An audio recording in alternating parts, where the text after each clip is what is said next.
I never thought I'd find myself in this situation. My name is Mark, and I'm a 35-year-old guy who thought he had a pretty solid marriage. I married my college sweetheart, Sarah, who was bright, beautiful, and had a sharp wit that kept me on my toes. We had been together for a decade, and while no relationship is perfect, ours felt stable enough. We had a cozy little home in the suburbs, a golden retriever named Max, and a routine that made us feel like a well-oiled machine. But as it often goes, things began to unravel in ways I never anticipated. For the first few years, everything felt effortless. But then the cracks started to show. It started slowly. Sarah would come home late from work, claiming she was swamped with patients at the clinic where she worked as a dental hygienist. At first, I believed her. I knew her job could be demanding. But as the months went by, those late nights became more frequent, and her phone seemed like a fortress. She'd guard it like it was a state secret, and if I ever happened to glance at her texts, she'd quickly snatch it away, her cheeks flushing an uncomfortable shade of crimson.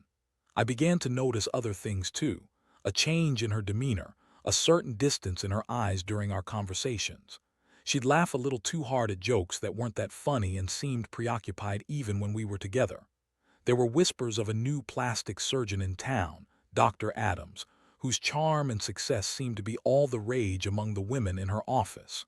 I brushed it off, thinking it was just idle chit-chat. But deep down, the seeds of doubt began to sprout. Then came the week that shattered my world. It was a Wednesday evening when I decided to stay up late, catching up on some work. Sarah had mentioned earlier that she'd have a team dinner for her office that night. I planned to pick up takeout for us, wanting to surprise her. As I was getting ready to leave, I glanced at our shared computer and noticed her email open. I swear I didn't intend to snoop, but something compelled me to read the subject lines. That's when I saw it. Can't wait for our next session. My heart dropped before I could talk myself. Out of it, I clicked on the email. It was a conversation between Sarah and Dr. Adams, filled with flirtatious banter and intimate suggestions. The air in the room turned thick as reality crashed over me like a freight train. I read her words. She talked about how she couldn't wait to see him, how he made her feel alive. I felt like someone had punched me in the gut. I was reeling, my mind racing with disbelief. How could she do this to me? I couldn't just sit there. I had to confront her. I waited for her to come home, heart pounding and stomach churning. When she walked through the door, I could see it in her eyes. She was happy. I felt sickened. The scent of her perfume wafted through the air, mingling with the betrayal that hung between us. "Sarah, we need to talk," I said, my voice steady despite the storm raging inside me. She looked taken aback, her smile faltering. "Is everything okay?" she asked, her tone laced with feigned innocence. I held up my phone, the email glaring back at us. "Are you kidding me? You're cheating on me with Dr. Adams." Her reaction was nothing short of shocking. Instead of the remorse I expected, she rolled her eyes and shrugged. "Mark, you don't understand. He's helped me in ways you couldn't. You've become so boring lately." "Boring?" I felt like I'd been slapped. "Boring? You're sleeping with him, Sarah." I shouted, anger flooding my chest. The confrontation spiraled into a heated argument, a whirlwind of accusations and rationalizations. She blamed me for not paying attention to her, for not being the man she wanted. The words cut deep, and I felt the foundation of our marriage crumble beneath my feet. With the weight of her betrayal hanging over me, I knew this was only the beginning of a painful journey. I had to figure out how to move forward from this mess, to reclaim my life and my sense of self. But at that moment, all I felt was betrayal and a deep, gnawing hurt. What was I going to do? In the days that followed the confrontation, my world felt like it was spinning out of control. I spent hours in my office, staring blankly at my computer screen while Max lay by my feet, sensing my unease. My mind was a battlefield of emotions: rage, sadness, confusion, and a deep sense of betrayal. I found it hard to sleep and even harder to eat. My appetite was the first casualty of this emotional war. Sarah had moved to the guest room after our explosive fight, claiming she needed space. Space. She had already taken everything that mattered to me. I was left shivering in the cold reality of our situation, haunted by the memories of our happier times. I replayed moments in my head, searching for any signs I might have missed, any clues that would explain how everything had gone so wrong. I felt like a fool for not seeing the truth sooner. One night, I decided to take Max for a long walk. The crisp night air did little to clear my foggy mind, but it helped to ground me. As I walked, I couldn't help but dwell on the conversations I had seen in that email. The way Sarah had talked about feeling alive with Dr. Adams gnawed at me. What had I become to her? Had our love truly faded into the background?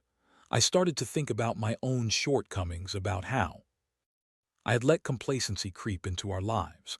I remembered when we used to go on spontaneous trips, try new hobbies, and laugh over ridiculous inside jokes. These days, we had gotten so caught up in our routines that we had hardly spent quality time together. I realized that while Sarah's infidelity was unforgivable, I was not without blame. That night, I made a decision. Instead of wallowing in self-pity and anger, I would become the best version of myself without her. I would not let this define me.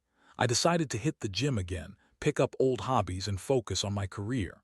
The thought of becoming someone stronger and more confident filled me with a sense of purpose. I began setting goals for myself, from getting back into shape to taking a painting class I had always wanted to try. The following week, I joined a local gym. The first few days were hard. My body ached, and the weights felt heavier than they had years ago. But with every bead of sweat, I felt a little lighter and a little more in control. It was a strange sense of empowerment, reclaiming my body and mind. I started eating healthier, cutting out junk food and focusing on nutritious meals. Each step felt like a move toward a new identity, one that wasn't linked to the betrayal. In the meantime, Sarah attempted to engage me in conversations about our relationship. She would ask how I was feeling, but I could see the glint of guilt in her eyes.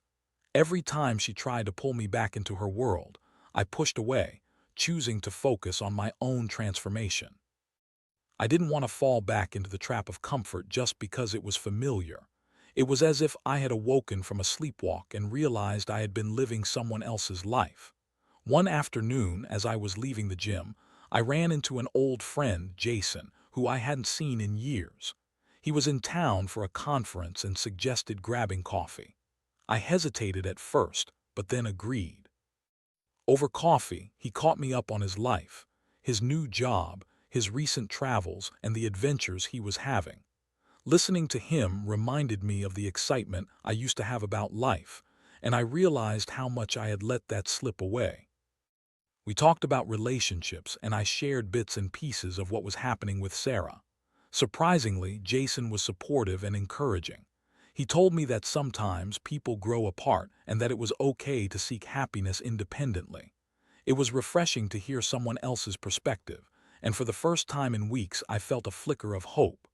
That evening, as I returned home, I found Sarah sitting on the couch, looking forlorn. I knew she was waiting for me to engage, to discuss what was happening between us, but I wasn't ready. I had been rebuilding myself and needed to keep that momentum going. Instead, I sat down with Max on the floor, stroking his fur, and took a deep breath. "Mark, can we talk?" she asked, her voice shaky. I nodded but remained silent. I needed her to understand that I wasn't going to be the same person she had betrayed. I was becoming someone stronger, someone who valued himself enough not to be dragged down by her choices. "Please," she continued, "I've been thinking about everything. I want to fix this. I want us to work." Her words felt hollow. I did know if I could ever trust her again. I was on a new path, one that didn't include her toxic influence.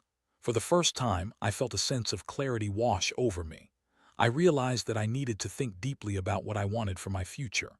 Would I really want to stay and fight for a marriage that felt so irrevocably broken? The answer eluded me, but I knew one thing for certain. I was not going to let this define who I was. Every day was a battle, but I was ready to fight. I was ready to reclaim not just my life but my sense of self. And as for Sarah, I didn't yet know where she fit into this new version of me. But the journey ahead was mine, and I was determined to navigate it my way. The days turned into weeks, and I found myself on a roller coaster of emotions. There were good days when I felt unstoppable, fueled by my newfound commitment to self-improvement. I was hitting the gym regularly, attending painting classes, and even trying to reconnect with old friends. I felt lighter and more energized as I focused on building a life that didn't revolve around Sarah. Yet, there were also days when the heaviness of her betrayal hit me like a freight train, and I found myself spiraling back into anger and sadness. Sarah seemed to notice my transformation. At first, she was supportive, even complimenting me on my dedication to working out and my new hobbies. But as the weeks progressed, it seemed like my growth only highlighted her insecurities. She would often comment on how I was changing, and I could see the jealousy simmering beneath her words like a pot about to boil over. One evening she approached me while I was cooking dinner. I'd started experimenting with healthy recipes, eager to fuel my body with nutritious meals. I was in a good mood, listening to music and dancing around the kitchen when she interrupted. "Mark," she said, her voice tinged with frustration, "can we talk about what's going on between us? I feel like you're slipping away." I turned to face her, my spatula frozen midair. "Slipping away? Sarah, you cheated on me. You can't just act like everything is fine now." She rolled her eyes. I know. But can't we just move past it? It's not like you're perfect either. You've changed too, and not just physically. You're different. It's like you've become this new person." "That's because I am a new person," I replied, feeling my anger rise again. "I refuse to let your decisions dictate my happiness any longer. This is about me reclaiming my life." Her face fell, and for a moment I felt a flicker of empathy. But then I remembered the image of her flirting with Dr. Adams, her excitement for someone else while I had been left in the dust. My empathy quickly dissipated. "Maybe you need to take a good look at what you really want, Mark. I can't keep chasing after you if you've already decided you're done with me," she said, her voice trembling. "I haven't decided anything yet, Sarah, but you need to understand that trust is not something you can just repair with words," I replied. "You've got to show me that you want this marriage." She huffed, crossing her arms defensively. "And how am I supposed to do that? You're the one who's distancing himself. You're acting like you don't care about what we had." I stepped back, feeling overwhelmed by the weight of her accusations. "You broke that trust, Sarah. I need time. I need to figure out if I even want to be in this marriage anymore." Her lips pursed as if she wanted to argue further, but I could see the pain in her eyes. We stood there in silence, both of us grappling with the reality of our situation. It was as if we were two ships passing in the night, each navigating our own course while desperately wanting the other to come alongside. As the night wore on, I found myself retreating into my own thoughts, playing out different scenarios in my mind. I couldn't deny that a part of me still loved Sarah, the girl I had married, the one who had once been my best friend. But with each passing day, I felt a growing reluctance to go back to the way things were. I wanted something different. I craved honesty and loyalty. With all this swirling in my head, I decided to reach out to my friend Jason again. We had hit it off during our last coffee chat, and he had a way of peeling back the layers of my confusion. I needed clarity, and he was someone I felt comfortable opening up to. We met up a few days later at a local cafe. I recounted everything that had transpired since our last meeting: the gym, the painting classes, the confrontation with Sarah, and the emotional turmoil that followed. Jason listened attentively, nodding as I spoke, occasionally interjecting with insights that made me think. "Mark, it sounds like you're doing exactly what you need to do," he said finally. "You're finding your identity outside of her, and that's a powerful move. But you also need to decide if you want to give her another chance or if it's time to cut your losses." "I don't know if I can trust her again," I admitted, running a hand through my hair. "But I also don't want to make a rash decision while I'm still so angry. I want to be sure." "That makes sense," he replied. "Have you thought about what it would look like if you did decide to work on things with her? What would that require?" I pondered for a moment. "I think it would take a lot of honesty and some serious changes in how we communicate, but I'm not sure she's capable of that. And what if she falls into old habits? Then you need to take that into account," he said. "You owe it to yourself to be happy, Mark. Don't forget that." His words resonated with me. I had been so focused on the pain and betrayal that I hadn't taken a step back to consider what true happiness looked like for me. It was as if a light bulb had gone off in my head. As we wrapped up our meeting, I felt a renewed sense of purpose. I wasn't just going to drift along anymore. I was going to actively shape my path, whether it involved Sarah or not. I walked away from that cafe feeling lighter, as if a burden had been lifted. The next day, I made a plan to confront Sarah again, this time armed with clarity about what I wanted. I needed to be brave enough to face the possibility of an uncertain future, whether that meant trying to salvage our marriage or stepping away from a relationship that no longer served me. I returned home that evening rehearsing my thoughts. As soon as I walked in, I saw Sarah sitting at the dining table staring at a blank piece of paper. She looked up when I entered and I took a deep breath, ready to articulate the thoughts swirling in my mind. "Sarah, we need to talk," I said, my voice steady but firm. Her response was a faint nod, and I knew this was the moment. It was time to lay everything on the line and face the reality of our marriage head-on. I settled into a chair across from Sarah, my heart pounding as I prepared to voice everything I had been thinking about. The air felt heavy with unspoken words, and the tension between us was palpable. She looked up at me, her eyes searching my face for whatever news I was about to drop. "Mark, are you okay?" she asked, her voice tinged with concern. Her look was genuine, but all I could think about were the months leading up to this moment, the lies, the betrayal, the hidden texts. I wasn't here to comfort her. I was here to stand my ground. "I'm okay," I replied, taking a deep breath, "but I need to be honest with you about how I feel about us."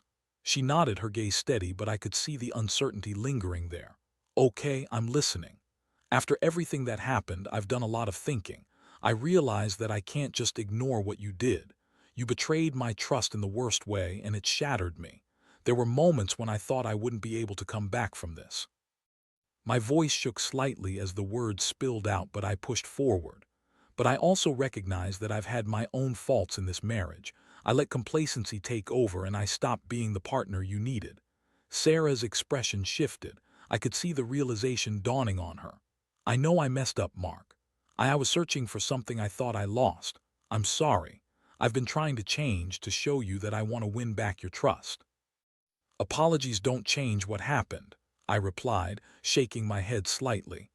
"I need to know if you're willing to really work on this. Are you willing to put in the effort to rebuild what we had, or are you just saying this because you're scared of losing me?" Her eyes darted around the room, and I could tell she was struggling to find the right words. I really want to prove to you that I can be better. I've made a mistake and I regret it every day. I just need you to give me a chance." "A chance? What does that look like to you?" I asked, wanting specifics. "What steps are you willing to take? Because if you think we can just go back to normal, that's not going to happen. Normal is gone. Trust has to be rebuilt, and it won't happen overnight." She hesitated, looking down at her hands. "I'll go to counseling. I'll talk to someone about why I made those choices. I can even talk to you about it openly. I'll do whatever it takes to show you that I'm serious about fixing this." I considered her words, weighing them against the pain I had endured. Counseling could be a start, but it's not enough. I want to see real, tangible changes in your behavior. I need to know that you're committed to this as much as I am. This isn't just about the two of us anymore. It's about rebuilding trust and understanding why this happened. "Okay," she replied, her voice more resolute now. "I understand. I'll do everything you ask. I promise I'll work on myself. I don't want to lose you." I felt a mixture of hope and skepticism. Could I really believe her? Could I trust her again? The answer wasn't clear, but I realized that I owed it to myself to give her a chance to prove it. Just as I was growing and changing, perhaps she could too. "Let's take it one step at a time," I said, my voice softer now. "But know that I'll be watching. It's going to take time for me to rebuild my trust in you. I hope you understand that." "I do," she said, looking me directly in the eyes. "Thank you for considering it. I won't let you down again, Mark, I swear it." As I left the table, I felt an odd mix of emotions swirling inside me. There was a glimmer of hope, but it was accompanied by the shadow of doubt. I had opened the door to reconciliation, but the path ahead was going to be fraught with challenges. Over the next few weeks, Sarah followed through on her promise. She sought counseling, and I often found her in deep conversations with her therapist. She would share snippets of her sessions, and while I appreciated her openness, I couldn't help but feel guarded. I wanted to support her, but I also needed to protect my heart. Yet something began to shift in our daily interactions. The small gestures returned, the way she would smile at me when I walked into a room, the gentle touches on my arm, the laughter that echoed in our home once again. We slowly began finding moments of joy amidst the pain, and for the first time I felt a tentative sense of optimism for both of us. However, with each passing day, I was still reminded of the gravity of what had happened. It was hard to ignore the lingering resentment, the questions that formed in the back of my mind. Would this really last? Would she fall back into old habits? I was still grappling with my own feelings and doubts, and every time I caught her looking at her phone, a knot of anxiety formed in my stomach. One evening, as we sat on the couch watching a movie, I noticed her scrolling through social media. My heart raced. Was she still in contact with Dr. Adams? I tried to quell the irrational thoughts, but they seeped into my consciousness like a slow poison. I couldn't help but feel vulnerable, and I knew I needed to address it head on. "Hey, can we talk about something?" I said, breaking the comfortable silence. "What's up?" she replied, looking over at me with genuine curiosity. "I noticed you on your phone a lot lately. Are you still talking to him?" I asked, my voice trembling with anxiety. Her face fell. She opened her mouth to speak, but then closed it again, her expression changing. "I'm not, I promise. I cut him out of my life completely. I haven't spoken to him since the day we fought." "Are you sure?" I pressed, needing reassurance. "Because if you're still in contact with him, we're not going to be able to move forward." "I swear, Mark, I wouldn't do that to you. I thought we were past this." Her eyes mirrored the frustration I had felt during our previous confrontations. As we discussed it, I could see her frustration turn into sadness. The conversation escalated, and I realized how deeply rooted the scars of betrayal still were. It was exhausting. The cycle of fear, uncertainty, and hurt seemed endless. But then, as we talked, I noticed something shift within me. Even though the conversation was tense, there was a recognition that we were both trying. I wasn't the same complacent husband who had let things slip in our relationship. I was standing up for myself and voicing my concerns. Sarah, on the other hand, was showing a willingness to engage with those concerns, even if it was difficult for both of us. By the end of our discussion, I felt a sense of clarity. There was still so much work to be done, but we were making an effort to confront our issues together, which felt like a step in the right direction. I realized that I had slowly begun to trust her again, even if it was just a little. It was a fragile hope, but it was hope nonetheless. As we settled back into the movie, I couldn't shake the feeling that we were both learning to navigate this new landscape of our relationship. It was far from perfect, but I was willing to explore it with her. I had no idea where this journey would ultimately lead, but I was ready to face it together, step by step. Life continued to shift between moments of progress and lingering challenges. Sarah's commitment to counseling seemed genuine, and I could see her making an effort to address the underlying issues that had led her to cheat. However, despite the growing sense of optimism, the shadows of betrayal still loomed large over our relationship. It felt like a fragile house of cards, waiting for one wrong move to come crashing down. One Friday evening, Sarah suggested we go out for dinner, a date night to reconnect and celebrate the small victories we had achieved over the past few weeks. I hesitated at first, uncertain if I could handle a night out while still grappling with my feelings. However, the idea of spending quality time together was appealing. I wanted to believe that we could enjoy each other's company like we used to. We arrived at a cozy Italian restaurant, the kind that had a warm ambience, soft lighting, and the scent of garlic wafting through the air. I felt a flutter of excitement mixed with anxiety as we settled into our booth. As I scanned the menu, I could feel Sarah's gaze on me, a mix of hope and vulnerability that tugged at my heartstrings. We chatted about light subjects, our favorite movies, work, and our plans for the weekend. It felt good to be out and away from the tension of our home, but as the evening progressed, I couldn't shake the feeling that something was off. I noticed she kept glancing at her phone, and with every glance my stomach twisted into knots. "Everything okay?" I asked, trying to keep my voice neutral. "Yeah, just checking work emails," she replied, her tone casual, but I could sense a hint of defensiveness. For a moment, I considered letting it go. Maybe I was reading too much into it, but then I remembered the little voice in my head that urged me to be cautious. "You know, if you're still in contact with Dr. Adams or anyone else from the clinic, it would be better to just tell me. I can handle the truth." Her expression hardened, letting me know I had touched a nerve. "Mark, I told you I cut him out of my life. I'm really trying here, and I don't want to keep going back to this. I want us to enjoy tonight." I sighed, feeling frustration bubble up inside me. "I get that, but it's hard for me to just forget what happened. It's always there in the back of my mind." "I know, and I'm sorry for that," she said, her voice softening. "But can you trust that I'm doing everything I can to make this better? I want to move forward too." The sincerity in her voice struck a chord, and I felt the tension between us begin to dissipate. "Okay, let's focus on us tonight," I finally said. "Let be present, no phones, just you and me." We locked eyes, and for the first time in a long while I saw a flicker of the connection we had once shared. I pushed my worries aside and made a conscious effort to be present. The food arrived, and we shared a plate of pasta, laughing at the silly memories of our first dates. We reminisced about our honeymoon and how carefree we had been. But as the night wore on, I couldn't fully shake my insecurities. I still needed to know where we stood. After dinner, as we walked back to the car, I decided to broach the subject again, but this time with a gentler approach. "Sarah," I started, taking her hand in mine. "I want you to know that I'm really trying to let go of the past. I just need to understand that we're on the same page moving forward. Mark, I promise you, I want to make this work just as much as you do. I know I messed up, and I'm willing to do whatever it takes to regain your trust," she replied earnestly. "Then let's keep having these conversations, even if they're tough," I said. "I don't want to pretend like everything's fine when it's not. I want us to be real with each other." As we reached the car, I felt a sense of relief wash over me. We were beginning to communicate more openly, and that was a step in the right direction. It wasn't perfect, but it was a start.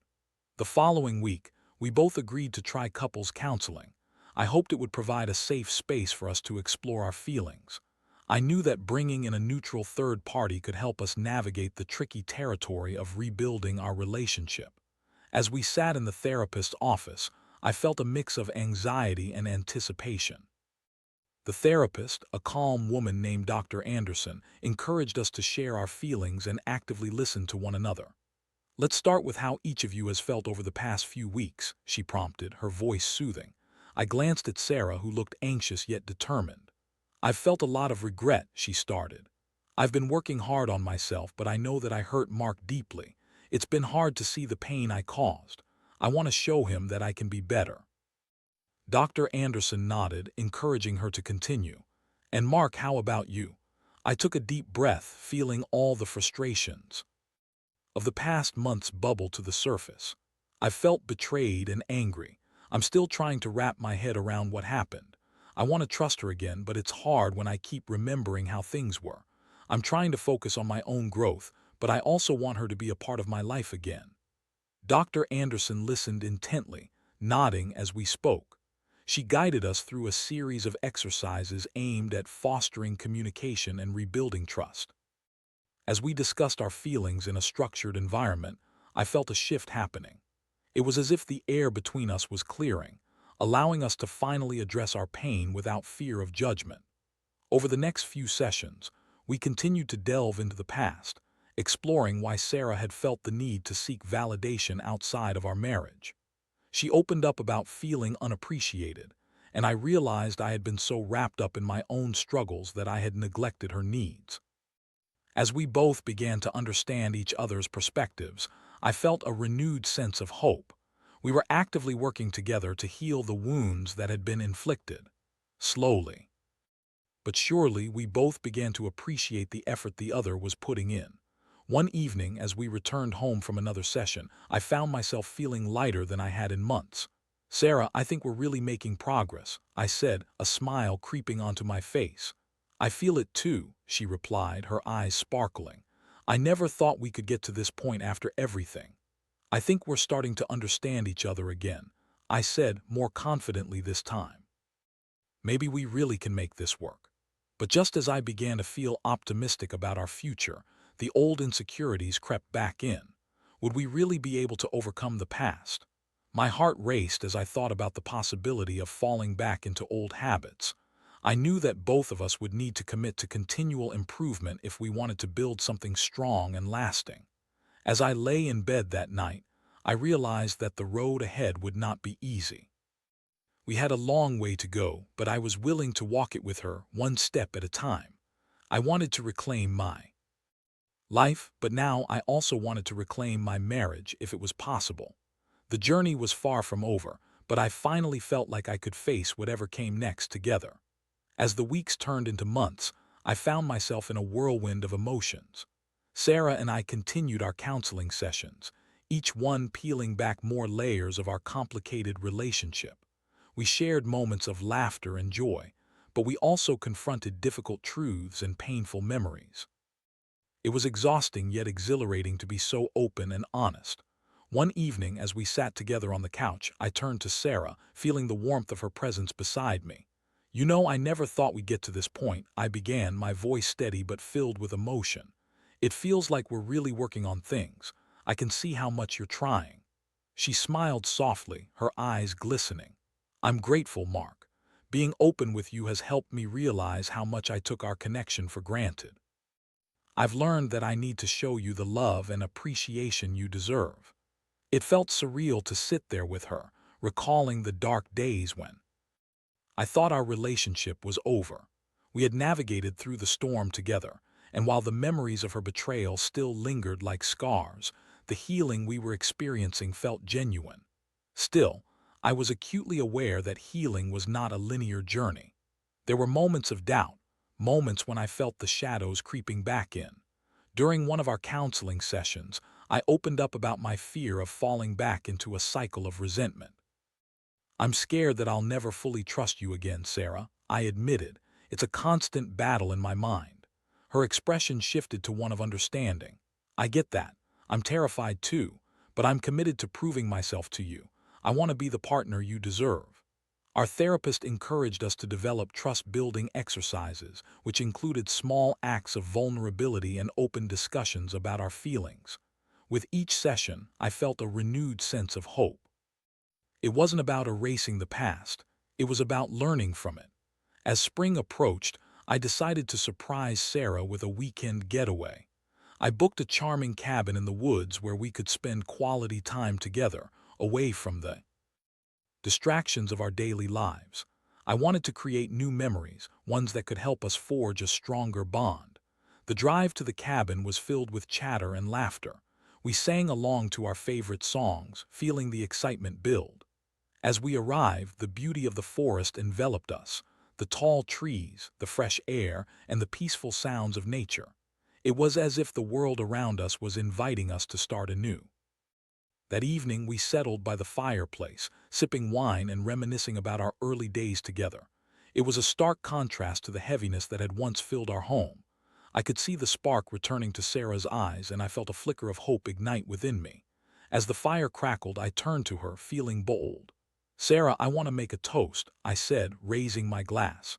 "To new beginnings and rediscovering each other." "To new beginnings," she echoed, clinking her glass against mine. The warmth of the moment enveloped us, and for the first time in a long time, I felt a sense of peace wash over me. Later that night, we lay in bed, the sounds of the forest surrounding us.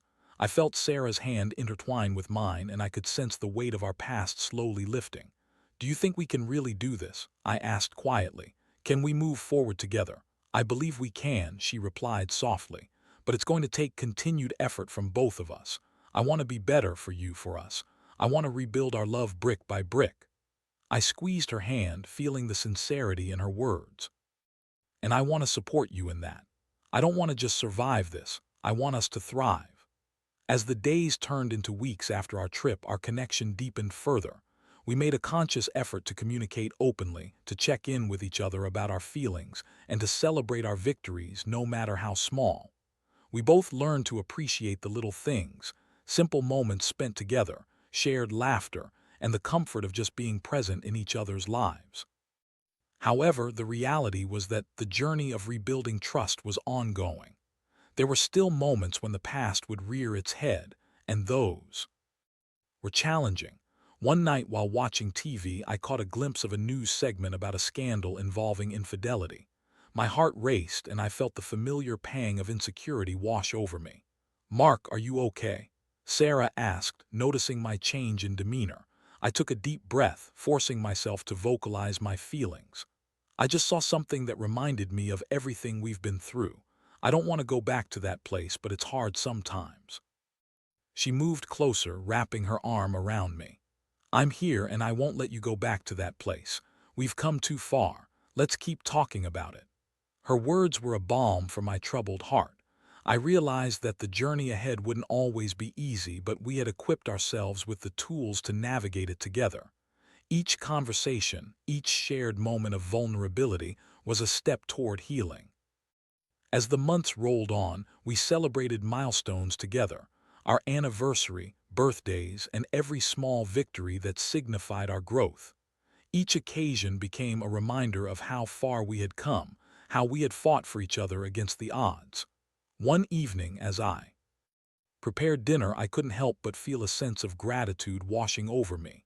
Sarah entered the kitchen, her hair tousled and a smile on her face. "What's cooking, chef?" she teased.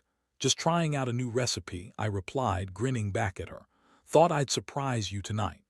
I watched her as she moved around the kitchen, and in that moment I realized how much I had missed this. The connection, the laughter, the love that felt genuine once again. It was as if we were weaving new memories, laying the foundation for a stronger relationship. As we sat down to eat, I took her hand across the table. "I'm really proud of us, you know. We've come so far." Her eyes sparkled. "Me too. I never thought we could get here after everything, but I'm so grateful that we're doing this together."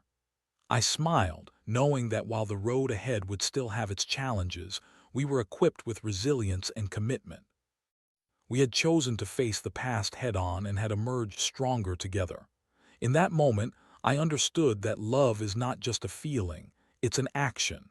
It's about choosing each other every single day, recognizing our shortcomings and growing together. I knew that the journey of rebuilding trust would continue, but I felt ready to embrace whatever came next. As I looked into Sarah's eyes, I felt a sense of peace and excitement for our future. No matter what challenges awaited us, we were in this together, and that made all the difference.